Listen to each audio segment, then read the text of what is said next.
रात के 2 बज रहे थे। पूरा घर सो चुका था। पत्नी गहरी नींद में थी। बच्चे अपने सपनों में खोए हुए थे। लेकिन घर में फिर भी एक ऐसा इंसान था जिसकी आंखों में नींद नहीं थी। वो बार बार अपनी मोबाइल उठा रहा था, बैंक अकाउंट देख रहा था और सोच रहा था कि कहीं से कोई हेल्प आ जाए। फिर बंद कर रहा था बार बार, फिर दोबारा खोल रहा था। अकाउंट में सिर्फ 3,000 रुपए बचे थे और अगले दिन आईसीयू का बिल 4700 रुपए भरना था। उसके पिताजी हॉस्पिटल में एडमिट थे। उसके दिल की धड़कन बढ़ती जा रही थी, पसीना आ रहा था। दिमाग में सिर्फ एक सवाल था, अगर पैसे कम पड़ गए तो, अगर किसी से उधार मांगना पड़ा और किसी ने मदद नहीं की, और अगर परिवार को पता चल गया कि मैं आर्थिक रूप से कमजोर हूं, तो दोस्तों उस इंसान की समस्या पैसे की नहीं थी, उसकी समस्या थी फाइनेंशियल सिक्योरिटी की कमी। और सच कहूं तो भारत के करोड़ों लोग आज उसी स्थिति में जी रहे हैं। हर महीने सैलरी आती है, नेटफ्लिक्स चलता है, ऑनलाइन शॉपिंग होती है, बाहर खाना खाया जाता है, ईएमआई कटती है, वीकेंड आउटिंग होती है, लेकिन इमरजेंसी फंड नहीं बनता है। और जब अचानक से अस्पताल का बिल आता है या कोई इमरजेंसी आ जाती है तो फिर बड़ी परेशानी आ जाती है। और जो लोग सैलरीड होते हैं, जिनका कोई बैकअप प्लान नहीं होता, उनको तो और ज्यादा मुश्किल आ जाती है, स्पेशली अगर उनकी फैमिली भी है तो पूरी फाइनेंशियल प्लानिंग धराशायी हो जाती है। आज हम आपको एक ऐसी जापानी मनी साइकोलॉजी बताने वाले हैं जिसने एक तबाह देश को दुनिया की सबसे अनुशासित अर्थव्यवस्थाओं में बदल दिया।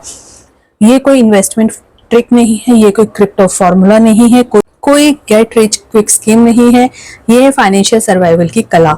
और वीडियो खत्म होने तक आपको पता चल जाएगा कि इमरजेंसी फंड सिर्फ पैसे नहीं बल्कि आपकी नींद, आपकी मानसिक शांति और आपके परिवार की सुरक्षा है। तो वीडियो का अंत तक जरूर देखिए, क्योंकि ये वीडियो आपकी जिंदगी का सबसे महत्वपूर्ण फाइनेंशियल लेसन हो सकता है। तो सबसे पहले जानते हैं उस देश के बारे में। जी, हम बात कर रहे हैं जापान के बारे में। जब हम जापान का नाम सुनते हैं तो हमें क्या याद आता है? Technology, bullet train, discipline. लेकिन बहुत कम लोग ही जानते हैं कि जापान ने इतिहास की सबसे भयानक त्रासदियां देखी हैं। भूकंप, सुनामी, युद्ध और एटॉमिक बम का दौर। हिरोशिमा नागासाकी शायद कोई नहीं भूला। और दुनिया को लगा था कि जापान खत्म हो जाएगा, लेकिन ऐसा नहीं हुआ। और इसका कारण टेक्नोलॉजी नहीं था, इसका कारण था उनके सोचने का तरीका, उनकी अपब्रिंगिंग, जो उनके बच्चों से ही स्टार्ट हो जाती है, स्कूलिंग से ही उनको सिखाया जाता है, वो होती है फाइनेंशियल साइकोलॉजी। जापानी लोग पहले सुरक्षा बनाते हैं, फिर संपत्ति बनाते हैं, पहले सेफ्टी नेट, फिर वेल्थ क्रिएशन। और यही वो चीज है जो भारत में अक्सर उल्टी होती है। भारत की सबसे बड़ी फाइनेंशियल प्रॉब्लम क्या है?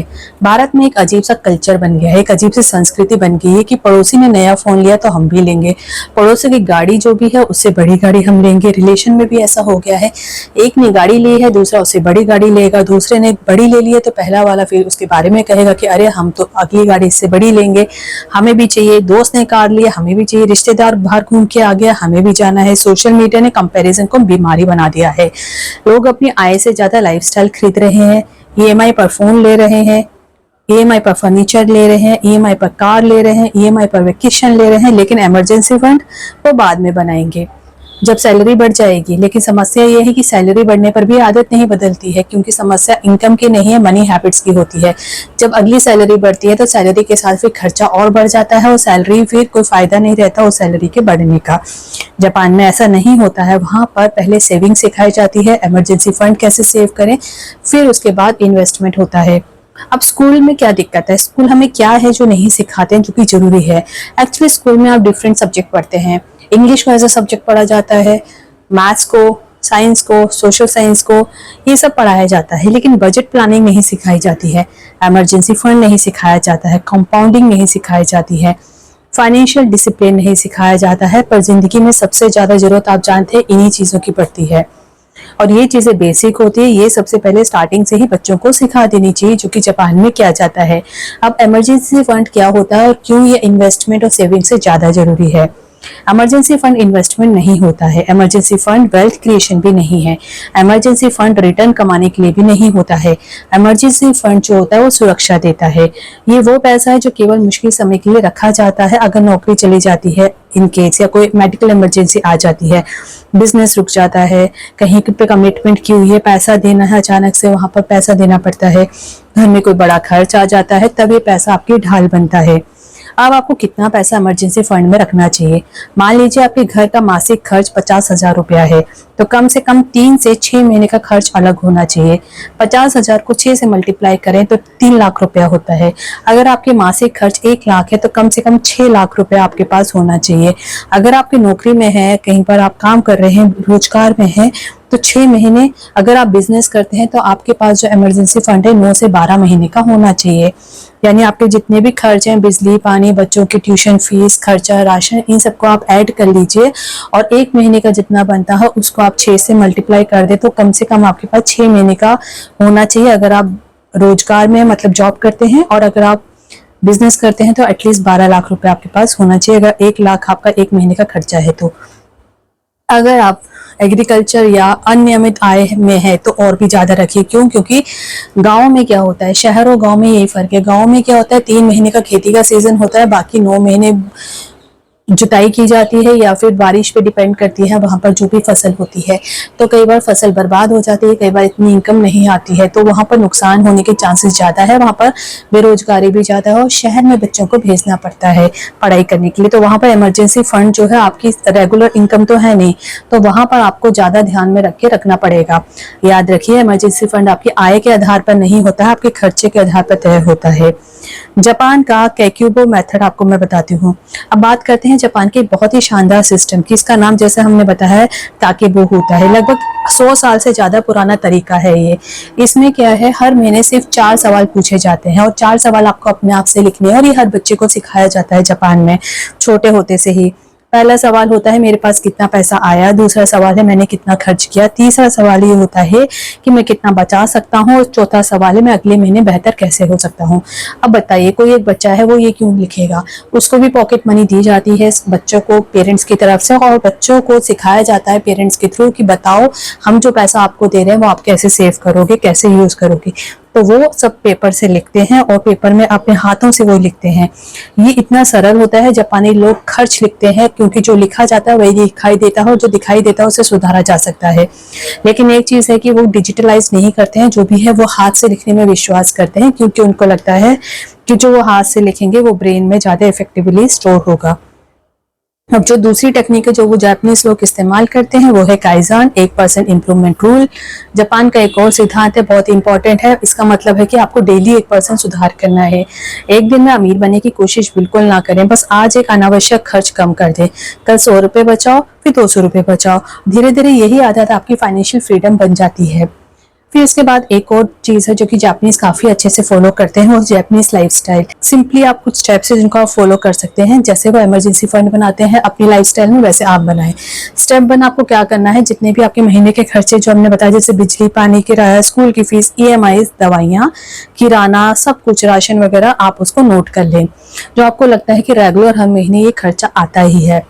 अब क्या करें, आप दूसरे स्टेप में 3 से 6 महीने का टारगेट तय करें।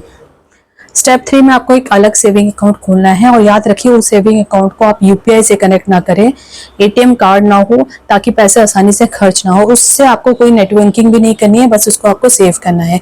नेट बैंकिंग कर लेके UPI आपको कनेक्ट नहीं करना है, यानी कि पेटीएम वगैरह आपको फोन पे, ऐसा नहीं कि जब भी मन करे उसे खर्चा कर ले, और ATM कार्ड भी ना हो। 4th स्टेप आपको क्या करना है, सैलरी आते ही सबसे पहले इमरजेंसी फंड में को डाल देना है, बाकी से खर्च करो। यही जापानी सोच है, पे योरसेल्फ फर्स्ट। तो इमरजेंसी फंड में आप डालिए, उसके बाद सेव करें और फिर आप इन्वेस्टमेंट करें। 5th स्टेप है कि इमरजेंसी फंड रखें कहाँ।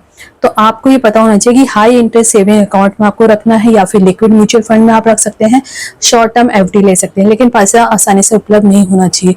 रेगुलर FDs को हम लोग इमरजेंसी फंड नहीं मान सकते हैं क्योंकि जब आप उसमें से पैसा निकालेंगे जरूरत पड़ने पर तो उसमें पेनल्टी लगती है।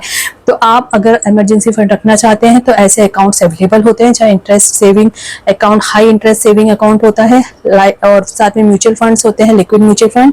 FD इमरजेंसी फंड नहीं है, हमने बताया। बहुत लोग कहते हैं मेरी तो FD है, मैं कभी भी इसे तोड़ लूंगा और कोई बात नहीं, पेनल्टी लगेगी या फिर पैसा तुरंत नहीं मिलेगा, तो कोई नहीं, मैं इमरजेंसी फंड नहीं है, ये बात आपको याद रखना है। आज जरूरत पड़े आज पैसा मिले, इमरजेंसी फंड का मतलब ये होता है, बिना किसी पेनल्टी के। अब भारत में क्या होता है, भारत में सबसे ज्यादा खर्चा गोल्ड पे किया जाता है, सोने पर किया जाता है। और रियल एस्टेट की सच्चाई बताते हैं, भारत में गोल्ड से जुड़ी हुई बहुत ज्यादा इमोशनल भावनाएं हैं, लेकिन भावनाएं और फाइनेंशियल प्लानिंग अलग चीज होती है। सोना आपके लिए एक अच्छा एसेट हो सकता है लेकिन इमरजेंसी फंड नहीं हो सकता है। रियल एस्टेट अच्छा इन्वेस्टमेंट हो सकता है लेकिन इमरजेंसी फंड नहीं हो सकता है, क्योंकि जरूरत के समय ना आप सोना तुरंत बेचेंगे ना ही जमीन। SIP से पहले इमरजेंसी फंड क्यों करना चाहिए? आजकल लोग सीधे SIP शुरू कर देते हैं, लेकिन अगर इमरजेंसी इमरजेंसी आ गई तो फिर एसआईपी तोड़ेंगे, इन्वेस्टमेंट बेचेंगे, लॉस उठाएंगे। इसलिए नियम याद रखिए, सबसे पहले आपको क्या करना है, इमरजेंसी फंड बनाना है, फिर इंश्योरेंस करनी है, फिर इन्वेस्टमेंट बनाना है। कंपाउंडिंग की असली ताकत को आपको पहचानना है, जैसे जापान अपने बच्चों को सिखाता है। आइंस्टीन ने कंपाउंडिंग को दुनिया का 8वां अजूबा कहा था। अगर आप हर महीने निवेश करते हैं तो दुनिया में कोई भी ऐसी चीज नहीं है जो आपको इमरजेंसी फंड बनाने से रोक सके और आपको मुसीबत में अकेला छोड़ दे। तो समय आपका सबसे बड़ा दोस्त बन जाता है, लेकिन कंपाउंडिंग तभी काम करती है जब बीच में पैसे निकालने ना पड़े, और इसके लिए इमरजेंसी फंड जरूरी है। अब इंडिया और जापान में क्या डिफरेंस है? भारत की एवरेज एज लगभग 28 वर्ष है, क्योंकि इंडिया युवा देश है, ऊर्जा है, कमाई की क्षमता है, लेकिन साथ ही इंस्टेंट ग्रेटिफिकेशन भी है। अभी चाहिए, तुरंत चाहिए, अभी चाहिए। कोई भी ड्रेस दिख गई, कोई भी फोन, नया फोन, आईफोन, ड्रेस, कुछ भी चीज आपको दिख जाए तो आपको अभी चाहिए। जापान में लोग जो है वो लॉन्ग टर्म सोचते हैं, वो भविष्य को ध्यान में रख करके सोचते हैं, यही अंतर है। तो सबसे महत्वपूर्ण बात है कि जरा आप ये ध्यान लगाइए कि कल को अगर आपको नौकरी चली जाती है और आपके खाते में 6 महीने का खर्च पड़ा है तो क्या होगा? आपकी पत्नी को रात भर चिंता नहीं होगी, बच्चे डरे हुए नहीं रहेंगे, वो खुश रहेंगे, टेंशन में नहीं रहेंगे, आपको किसी रिश्तेदार से उधार नहीं मांगना पड़ेगा, आपकी रात की नींद नहीं उड़ेगी। और यही असली अमीरी है, महंगी कार नहीं, महंगा फोन नहीं, ब्रांडेड कपड़े नहीं, बल्कि वह शांति जो ये जानने से आती है कि आपका परिवार सुरक्षित है। तो दोस्तों, आज फैसला कीजिए, पहले इमरजेंसी फंड, फिर इन्वेस्टमेंट, पहले सेफ्टी नेट, फिर वेल्थ क्रिएशन, क्योंकि जब नींव आपकी मजबूत होती है तभी इमारत ऊंची खड़ी होती है। आज घर जाकर एक कागज उठाइए, अपना खर्च लिखिए, टारगेट लिखिए और इमरजेंसी फंड बनाना शुरू कीजिए। याद रखिए, फाइनेंशियल फ्रीडम की शुरुआत स्टॉक मार्केट से नहीं होती, फाइनेंशियल फ्रीडम की शुरुआत सुरक्षा से होती है। और जब आपके पास इमरजेंसी फंड होगा तब सिर्फ आपका बैंक बैलेंस नहीं बढ़ेगा, आपकी नींद भी बेहतर होगी, आपका आत्मविश्वास बढ़ेगा और आपका परिवार भी सुरक्षित रहेगा। खुद को तैयार रखिए, खुद को सुरक्षित रखिए और काइज़न के सिद्धांत पर चलते हुए हर दिन 1% बेहतर बनते रहिए, क्योंकि भविष्य उन्हीं का होता है जो आज तैयारी करते हैं। वीडियो का आपने एंड तक देखा, इसके लिए बहुत बहुत बहुत धन्यवाद। Thanks for watching.